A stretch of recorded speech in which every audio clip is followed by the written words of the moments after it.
Hello दोस्तों, education का अड्डा चैनल में आप सब लोगों का स्वागत है। और आइए पंचतंत्र की एक नई कहानी द फुलिश कैट्स इस कहानी को हम पढ़ने जा रहे हैं। यह कहानी आप लोगों ने कई बार सुनी होगी, लेकिन आज हम ये कहानी सुन रहे हैं इंग्लिश सीखने के लिए। इस कहानी से हम आइए देखते हैं कि क्या क्या नए वर्ड्स और इंग्लिश सीख सकते हैं। तो आइए चालू करते हैं आज का यह video. The foolish cat. Foolish का मतलब होता है मूर्ख और कैट्स यानी बिल्लियां। कैट यानी बिल्ली। तो मूर्ख बिल्लियों की कहानी है। आइए देखते हैं इस कहानी में क्या होता है। Let's start this story. Once upon a time two cats were walking together. Once upon a time, एक बार की बात है। Two cats were walking together. Two cats, दो बिल्लियां।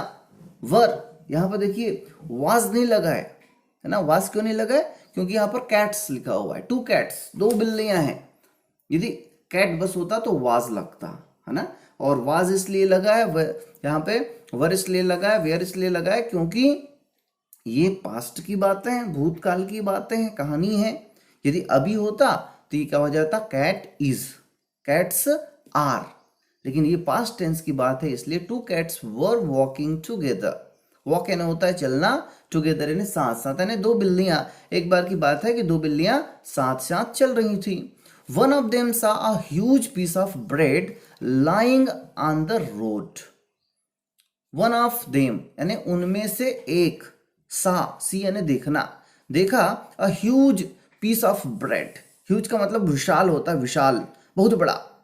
पीस ऑफ ब्रेड यानी उसको बहुत बड़े एक रोटी का टुकड़ा दिखाई देता है। ब्रेड यानी रोटी, पीस यानी टुकड़ा, रोटी का टुकड़ा दिखाई देता है। लाइंग ऑन द रोड, लाई यानी होता है लेटे रहना, पड़े रहना। रोड पर, रोड यानी सड़क, सड़क पर जो है रोटी का टुकड़ा उनको दिखाई देता है। She shouted such a big piece of bread. By the time she could reach there, the other cat pounced upon the bread. अब देखिए यहीं पर क्या होता है कि एक ने रोटी को देखा। She shouted, उसने क्या किया? शाउट किया। शाउट का मतलब होता है चिल्लाना। उसने चिल्लाया। Such a big piece of bread. अरे वाह, कितना बड़ा रोटी का टुकड़ा है। By the time she could reach there, जब तक, बाय द टाइम जब तक वह वहां तक रीच करती, रीच यानी होता है पहुंचना, पहुंच पाती। द अदर कैट, जो दूसरी बिल्ली थी, पाउंस्ड अपॉन द ब्रेड, वो उसने क्या कर लिया? झपट्टा मारा। पाउंस का मतलब होता है झपट्टा मारना, पंजा मारना। उसने जो है वहां पर कूद कर उस रोटी पर जो है अपना पंजा जमा दिया, पकड़ने का उसने प्रयास किया। Both of them fought and argued for a long time without any solution. Both of them, both का मतलब होता है दोनों, दोनों के दोनों क्या किए? फॉट किए। फाइट यानी होता है लड़ना, फाइट, फाट। दोनों के दोनों जो है बहुत झगड़ा किए। एंड आर्ग्यूड, बहसबाजी उन दोनों के बीच में बहुत ज्यादा हुई। For a long time without any solution, लेकिन कोई निर्णय नहीं निकला। सोल्यूशन यानी होता है निर्णय, विदाउट यानी के बिना, यानी जबरदस्ती वो बहुत देर तक झगड़ते रहे लेकिन कोई निर्णय नहीं निकाल पाए। फाइनली, अंत में, दे केम टू अ सॉल्यूशन, अंत में उन्होंने एक निर्णय लिया, हल खोजा। They decided to divide the bread into two pieces and take one piece each. उन्होंने निर्णय लिया कि वो क्या करेंगे? डिसाइड यानी होता है निर्णय लेना। दे डिसाइडेड यानी उन्होंने निर्णय लिया, टू डिवाइड बांटने का, डिवाइड यानी होता है बांटना, the bread into two pieces, दो टुकड़ों में हम रोटी को तोड़ेंगे, उन्होंने निर्णय लिया। And take one piece each, और दोनों के दोनों एक एक पीस हम लोग लेंगे। इस प्रकार जो है उन्होंने निर्णय लिया। अब देखते हैं क्या होता है। But who divide the piece of bread into two equal halves. अब उन्होंने निर्णय तो ले लिया कि इस रोटी के तो हम दो टुकड़े करेंगे, लेकिन हु डिवाइड, कौन बांटेगा? द पीस ऑफ ब्रेड, रोटी के टुकड़े को, into two equal halves. Equal यानी बराबर बराबर भागों में कौन बांटेगा? हाफ होता है, हाफ है ना, हाफ यानी आधा, हाफ्स यानी दो आधे आधे टुकड़े कौन करेगा? Halves. They both doubted each other and fought again. अब बात हुई, सहमति बनी कि दो टुकड़ा तो करेंगे, लेकिन कौन करेगा बराबर बराबर। दे बोथ डाउटेड, दोनों के दोनों, बोथ यानी दोनों, डाउट यानी शंका करना, ईच अदर यानी एक दूसरे के ऊपर जो है दोनों के दोनों शंका करते थे कि वो ज्यादा रख लेगा, मेरे को कम देगा।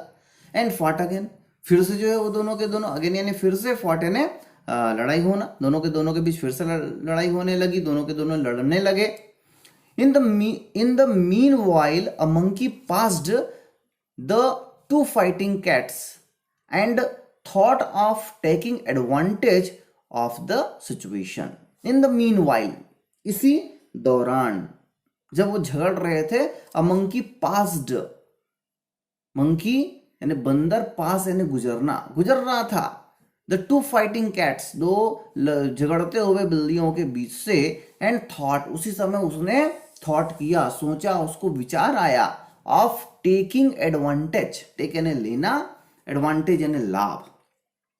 उसके दिमाग में आ गया कि अरे वाह, दो बिल्लियां लड़ रही हैं, इस लड़ने का मैं क्या करूं, एडवांटेज लूं, लाभ लूं, फायदा उठाऊं ऑफ द सिचुएशन, इस परिस्थिति का, सिचुएशन यानी स्थिति, परिस्थिति। Both the cats asked him to divide the piece of bread into two halves for them. अब देखो, दोनों की दोनों बिल्लियां जो है एक दूसरे पर भरोसा नहीं की, और जो बंदर जा रहा था उसको उसने निवेदन किया, आस्क यानी पूछना, निवेदन करना, टू डिवाइड, बांटने के लिए, piece of bread into two halves for them, उनके लिए दो टुकड़े में बांटने के लिए उन्होंने बंदर को कहा। The monkey was very cunning, और मंकी कैसा था, जो बंदर कैसा था, वो बहुत कनिंग था। कनिंग का मतलब होता है चालाक होना, धूर्त होना, वेरी यानी बहुत ज्यादा चालाक था वो।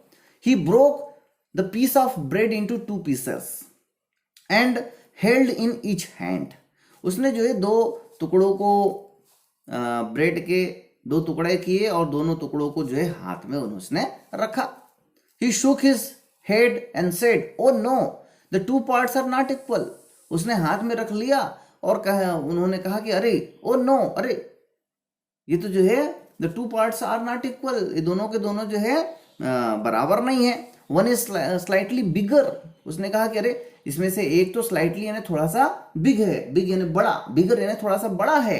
Let me make them equal, वो बोलता है कि लेट मी मेक, मुझे करने दो, लेट मी, लेट का उपयोग देखिए, लेट मी मेक, मुझे करने दो, मुझे बनाने दो, लेट मी गो, मुझे जाने दो, मुझे खाने दो, लेट मी ईट, मुझे पढ़ने दो, let me read, let me go, तो बोलता है कि लेट मी मेक, मुझे बनाने दो, देम इक्वल, इक्वल बना लेता हूं चलो मैं। The monkey took a bite from the bigger piece of bread. अब देखो, बंदर की चालाकी प्रारंभ हो जाती है।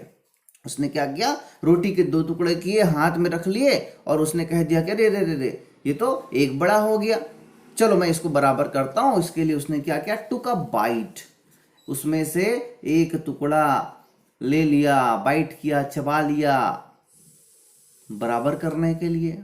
Then he noticed the other piece to a bit bigger then the second one, तभी उसने देखा जब एक को खाया तो दूसरा जो है बड़ा हो गया। So he took a bite from the second piece of bread, इसलिए उसने क्या किया, सेकंड जो रोटी थी, टुकड़ा था, जो टुकड़ा था रोटी का, उसमें से भी उसने एक बाइट किया, एक और किया, यानी एक भाग चबा लिया। एंड दस he went on eating bread, और इस प्रकार जो है बोलते बोलते बोलते बोलते, एक बार एक बड़ा तो दूसरा बड़ा, दूसरे को खाता तो पहला बड़ा हो जाता, इस प्रकार करते करते करते करते, वेंट ऑन, गो ऑन, है ना, जारी रखा उसने ईटिंग ब्रेड, रोटी को खाना। Finally he finish the pieces, अंत में क्या हुआ कि उसने सभी रोटी को इस प्रकार बराबर करते करते खा लिया। The cats were stunned by what the monkey had done. अब ये देखते देखते देखते देखते स्टन्ड हो गए, स्टन्ड यानी भौचक्का होना, बिल्लियां भौचक्की रह गई कि ये बंदर ने क्या किया, what the monkey had done. In the end they realize that the monkey was making fool of them all the while. अंत में उनको रियलाइज हुआ, रियलाइज का मतलब होता है महसूस होना, अनुभव होना, that the monkey was making fool, की बंदर ने हमको फूल बना दिया, मूर्ख बना दिया। पूरे समय हमको मूर्ख बना के ये रोटी वही खा गया। तो आइए देखते हैं इस कहानी का सारांश क्या है, क्या शिक्षा हमको मिलती है। द जिस्ट यानी सारांश। पेटी issue should be decided among the parties concern peacefully. पेटी का मतलब होता है जो छोटा मोटा होता है, छोटी मोटी, निर्दयी और मतलबी भी होता है पेटी का मतलब। लेकिन यहाँ पर जो छोटा मोटा जो इशू है, इशू यानी मुद्दा, उसको क्या करना चाहिए, डिसाइड कर लेना चाहिए एमंग द पार्टीज। जो पार्टीज के बीच में होने वाला झगड़ा है, काम है, कंसर्न संबंध है, जिन लोगों से संबंध है, उसको आपस में मिलके पीसफुली यानी शांतिपूर्वक जो है निपटारा कर लेना चाहिए। The cats made the monkey their जज। बिल्लियों ने क्या किया, मेड द मंकी को बनाया, जज यानी न्यायाधीश बनाया। एंड ही चीटेड देम, उसने क्या कर दिया, चीट किया, धोखा दिया।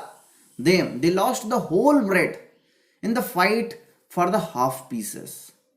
उन्होंने क्या कर दिया, लॉस्ट कर दिया, लॉस्ट यानी खोना, उन्होंने खो दिया होल ब्रेड, पूरे रोटी को, इन the fight for the half pieces, आधे आधे टुकड़े के लिए उन्होंने पूरे रोटी को खो दिया।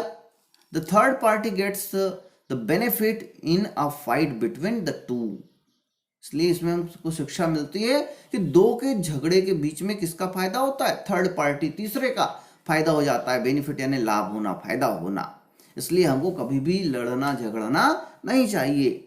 यदि लड़ाई हो भी रही है तो हमको उसको सुलझाने का प्रयास करना चाहिए। तीसरे व्यक्ति को बिल्कुल कभी भी शामिल नहीं करना चाहिए, क्योंकि तीसरा व्यक्ति जो है हमको धोखा दे सकता है। इस बात की शिक्षा हमको इससे मिलती है। ये दो बिल्लियों की कहानी हमको बता रही है कि हमको चीजों को बांटकर भाई भाई में प्रेम होना चाहिए, दो लोगों के बीच में प्रेम होना चाहिए।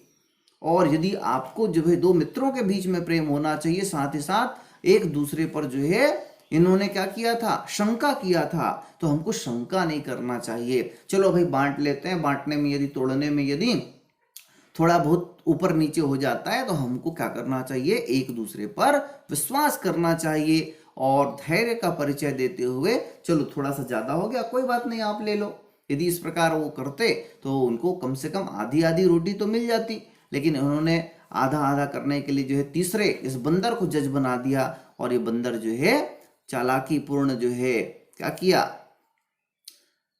रोटी को इन तराजू के पलड़ों में रखता गया और एक छोटा एक बड़ा करके पूरा रोटी ही खा गया, और इनके हाथों में कुछ नहीं आया। इसलिए कहानी हमको सीख देती है कि हमको कभी भी झगड़े को बढ़ाना नहीं चाहिए, ना ही झगड़ा करने का प्रयास करना चाहिए। यदि झगड़ा हो भी रहा है तो उसको आपस में मिलकर ही सुलझा लेना चाहिए। आइए देख लेते हैं इस स्टोरी से कुछ नए वर्ड्स, और चलिए देखते हैं द फुलिश कैट्स से। फूल, FOOL, फूल का मतलब होता है मूर्ख। वॉक, WALK, वॉक यानी चलना। SEE यानी देखना। ह्यूज, HUGE, ह्यूज यानी विशाल या बड़ा। ब्रेड, BREAD, ब्रेड यानी रोटी। लाई, LIE, लाई यानी होता है लेटना और झूठ बोलना भी होता है। रीच, REACH, रीच यानी पहुंचना। पीस, PIECE, पीस यानी टुकड़ा। पाउंस, POUNCE, पाउंस यानी होता है झपटना या पंजा मारना। बोथ, BOTH, बोथ यानी दोनों। फाइट, FIGST, फाइट यानी लड़ना। आर्ग्यू, ARGUE, आर्ग्यू यानी होता है बहस करना। विदाउट, WITHOUT, विदाउट यानी के बिना। एनी, ANY, यानी कोई। सॉल्यूशन, SOLUTION, सॉल्यूशन यानी होता है हल। फाइनली, FINALLY, फाइनली यानी होता है अंत में। डिसाइड, DECIDE, डिसाइड यानी निर्णय लेना। इक्वल, EQUAL, इक्वल यानी होता है बराबर। DOUBT, डाउट यानी शंका। Each other, EACH OTHER, each other यानी एक दूसरा, एक दूसरे से। Mean while, MEANWHILE, mean while का मतलब होता है इसी दौरान। पास यानी गुजरना, PASS, पास। थॉट, THOUGHT, थॉट यानी विचार या सोच, सोचा है ना। थिंक का सेकंड फॉर्म भी है, इसलिए सोचा लिखा गया है यहाँ पर। थिंक, थॉट, और थिंक यानी विचार भी होता है। एडवांटेज, ADVANTAGE, एडवांटेज यानी लाभ। सिचुएशन, CITUATION, सिचुएशन यानी होता है स्थिति। कनिंग, CUNNING, कनिंग यानी चालाक या धूर्त। ब्रेक, BREK, ब्रेक यानी होता है तोड़ना। होल्ड, HOLD, होल्ड यानी पकड़ना। श्रेक, SHAKE, श्रेक यानी होता है हिलाना। बाइट, BIT, बाइट यानी काटना या कौर। नोटिस, NOTICE, नोटिस यानी ध्यान देना। फिनिश, FINISH, फिनिश यानी होता है खत्म करना। 10, THUS, 10 यानी इस तरह। रियलाइज, REALISE, रियलाइज यानी होता है महसूस करना। स्टंड, STUNE होगा यहाँ पे, STUNNED, स्टंड यानी होता है भौचक्का होना। पेट्टी, PETTY, पेट्टी का मतलब होता है निर्दयी और मतलबी या छोटा भी होता है। इशू, ISSUE, इशू यानी होता है मुद्दा। इशू यानी देना भी होता है, इशू यानी संतान भी होता है। प्रकाशित वस्तु को भी इशू कहते हैं, है ना। ये इसका 4th इशू है, 5th इशू है, ऐसा भी कहा जाता है। लाभ भी होता है और जारी करना भी होता है इशू। नया चेकबुक इशू करो भाई, है ना, इशू यानी होता है जारी करना। पीसफुली, PEACEFULLY, पीसफुली का मतलब होता है शांतिपूर्वक। जज, JUDGE, जज यानी होता है न्यायाधीश। चीट, CHEAT, चीट यानी होता है धोखा देना। WHOLE, होल यानी पूरा। और बेनिफिट, BENIFIT, बेनिफिट यानी लाभ। तो इस प्रकार ये वीडियो यहाँ पे समाप्त होता है। यदि वीडियो आप लोगों को पसंद आया हो जरूर लाइक करें, शेयर करें, और जिन लोगों ने अब तक हमारे चैनल एजुकेशन का अड्डा को सब्सक्राइब नहीं किया है वो सब्सक्राइब कर लें। बेल आइकन जो है उसको जरूर दबाएं, जिससे हमारे अगले वीडियो का नोटिफिकेशन आपको मिल सकेगा और आप उस वीडियो को देख सकेंगे। दोस्तों यहाँ पर आप लोग ध्यान दें कि मैं ये मीनिंग जो है थोड़ा जल्दी जल्दी बता देता हूँ, आप लोग उसको आराम से देखें और स्क्रीनशॉट लेकर जो है उसको याद करें। नोटबुक बनाएं, उसमें लिखते जाएं, और रोज आपको एक नई कहानी मिलेगी, और उस कहानी में आपको ध्यान दें कि कौन कौन सा जो वर्ड है वो रिपीट हो रहा है, उसको भी आप लिखें, याद करें और अपने इंग्लिश को स्ट्रॉन्ग बनाएं। धन्यवाद।